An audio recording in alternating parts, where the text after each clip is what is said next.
என்ன இவ்வளவு சாரி எடுத்துன்னு போறீங்க? நான் பர்கூரில் நம்ம கடை 149 ரூபா சாரி தரோம். நம்ம ஃபேமிலிக்கே ட்ரெஸ் எடுக்கணும்னா கண்டிப்பா பர்கூர் தான் போவோம். அப்படி பர்கூர்லயே 2 ஜெனரேஷனா ஹோல்சேல்ல தந்துட்டு இருக்க ஒரு ஷாப்பை பத்தி தான் பார்க்க போறோம். இவங்க கிட்ட சாரி 149 இருந்தே ஸ்டார்ட் ஆகுது. மென்ஸுக்கு ஷர்ட் பாத்தீங்கன்னா 200 இருந்தே ஸ்டார்ட் ஆகுதுங்க.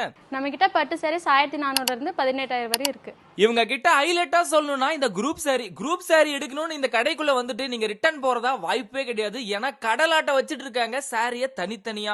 அதே மாதிரி லேடிஸ்க்கு frock, sorry, skirt, modern dress அப்படின்னு சொல்லிட்டு சின்ன பசங்கள்ல இருந்து பெரியவங்க வரைக்கும் பாத்தீங்கன்னா தனித்தனியா ஃப்ளோர் பை ஃப்ளோரா வச்சிட்டு இருக்காங்க. அண்ட் மென்ஸ்க்கு இந்த நியூ இயர் அண்ட் பொங்கலுக்கு யூனிக் அண்ட் ட்ரெடிஷனலா இருக்கிற மாதிரி மேட்சா பாத்தீங்கன்னா வேஷ்டி ஷர்ட் வச்சிட்டு இருக்காங்க. அண்ட் ஆல்ரெடி சொன்ன மாதிரி ஷர்ட் 200ல ஸ்டார்டிங் ஆகுது. குர்தா இருக்கு, பிளேசர் இருக்கு, அண்ட் பேண்ட்ல எல்லா வகையுமே இருக்கு. இதை விட பியூர் லெனின் பாத்தீங்கன்னா உங்களுக்கு ரெடிமேடாவும் தராங்க அண்ட் ஸ்டிச் பண்றதுக்கு கிளாத்தாவும் தராங்க. அண்ட் அம்மா அப்பா பையன் 3 பேரும் ஒரே மாதிரி யூனிக்கா இருக்கணும் இந்த பொங்கலுக்கு நினைச்சீங்கன்னா தயவு செஞ்சு இந்த இடத்த மிஸ் பண்ணிடாதீங்க. அதுக்கும் ட்ரெஸ் இருக்கு. சோ பொங்கலுக்கு ஃபேமிலியா ட்ரெஸ் எடுக்கணும், அது பர்கூர்ல ஹோல்சேல் எடுக்கணும். தயவு செஞ்சு இந்த இடத்த மிஸ் பண்ணிடாதீங்க. லொகேஷன் எங்க இருக்குன்னா நம்ம பர்கூர் பஸ் ஸ்டாண்ட்ல இருந்து ஒரு 100 மீட்டர்ல 24 மணி செட்டியார்கள் மண்டபம் இருக்கும். அதுக்கு அப்படியே ஆப்போசிட்ல நீதம் கோவிந்த் சில்க்ஸ் தான். இந்த ஃபேமிலி அண்ட் ஃப்ரெண்ட்ஸா வந்து தயவு செஞ்சு இந்த பொங்கலை மிஸ் பண்ணிடாதீங்க. பர்ச்சேஸ் பண்ணிக்கங்க.